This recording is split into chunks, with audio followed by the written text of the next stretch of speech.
एक मुलगा रोज मंदिरात जातो, नियमाने आरती करतो, स्वामी समर्थांचं नावही घेतो. पण घरी परतल्यावर त्याच घरात त्याची आई मात्र रडत असते. सांगा भक्तांनो, ही भक्ती खरी आहे का? की हे सर्वात मोठं पाप आहे? आज स्वामी महाराजांच्या संदेशातून आपण जाणून घेणार आहोत की नेमकं भक्ती काय आहे. एका गावात एक मुलगा होता. तो रोज सकाळी उठून मंदिरात जायचा, फुलं अर्पण करायचा, जपही करायचा. गावात सगळे म्हणायचे, वा, किती मोठा भक्त आहे हा. पण घरी त्याची आई त्याची वाट बघत असायची. ती नेहमी आजारीही असायची. तिला पाण्याचा ग्लास देणारा कोणी नसायचं. मुलगा मंदिरात येऊन आईच्या छोट्या चुकांवर ओरडायचा. तिला उलट उत्तर द्यायचा. तिच्या डोळ्यात पाणी आणायचा. त्याचं आईचं मन मात्र दररोज तुटत होतं. मग एके दिवशी तोच मुलगा पुन्हा दुसऱ्या दिवशी मंदिरात गेला. पण त्या दिवशी त्याला मूर्तीसमोर शांतता मिळाली नाही. रात्री झोपही लागली नाही. मन अगदी बेचैन झालेलं होतं. पहाटे जेव्हा त्याला झोप लागली तेव्हा त्याला स्वामी समर्थ महाराजांनी स्वप्नात दर्शन दिले. तू माझ्यासमोर, स्वामी समर्थ महाराज त्याला म्हणतात की तू माझ्यासमोर नतमस्तक होतोस, पण घरी माझ्या रूपाला रडवतोस.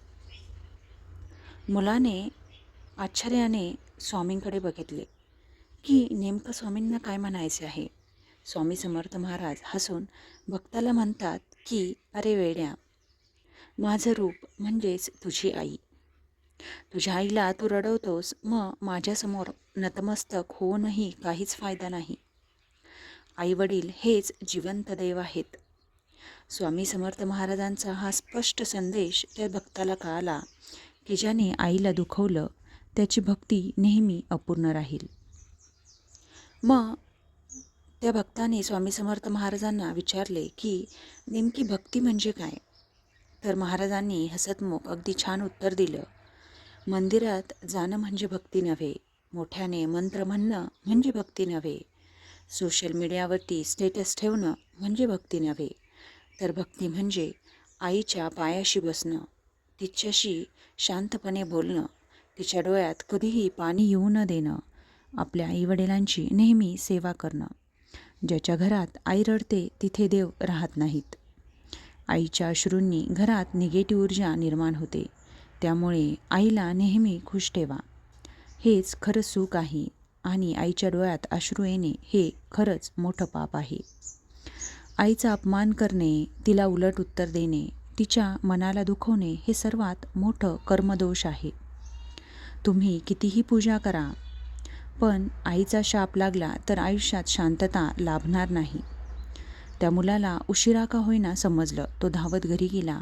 आईच्या पायावर त्याने डोकं ठेवलं आणि पहिल्यांदा मनापासून आई मला माफ कर असं म्हणाला. त्या दिवशीपासून त्याची सुख, शांती आणि समृद्धीला भरभराटी आली. त्या दिवशी त्याला खरी भक्ती समजली. हाच होता स्वामी महाराजांचा संदेश, जो त्यांनी माझ्या तोंडून वदून घेतला आणि तुमच्यापर्यंत पोहोचवला. भक्तांनो, मंदिरात जाण्यापूर्वी घरातल्या देवाची पूजा करा. आईवडिलांना सुखी असतील तरच स्वामी महाराज प्रसन्न होतील. आज जर तुमची आई जिवंत असेल तर तिच्याजवळ जा. तिचा हात हातात घ्या आणि एकदा तरी तिला सांगा, आई, तुझ्यामुळेच मी या जगात आहे. तुझे ऋण मी कसे फेडू. इतकेच शब्द आईला नक्की हुरवतील आणि तिचं मन तुमच्यासाठी बिलगून येईल. स्वामी समर्थ महाराजांचा हा संदेश तुम्हाला थोडा जरी भावनिक वाटला असेल आणि थोडा जरी तुमच्या हृदयाला स्पर्श केला असेल तर या व्हिडिओमध्ये श्री स्वामी समर्थ महाराज लिहायला विसरू नका. आणि अशाच नवनवीन भक्तिमय माहितीकरता या चॅनलला सबस्क्राईब करा आणि बेल आयकॉन दाबायला विसरू नका. झालेली सेवा मी स्वामी महाराजांच्या चरणी अर्पण करते आणि थांबते. सर्व भाविकांना पुन्हा एकदा श्री स्वामी समर्थ सेवा करा आणि सेवेकरी व्हा. धन्यवाद.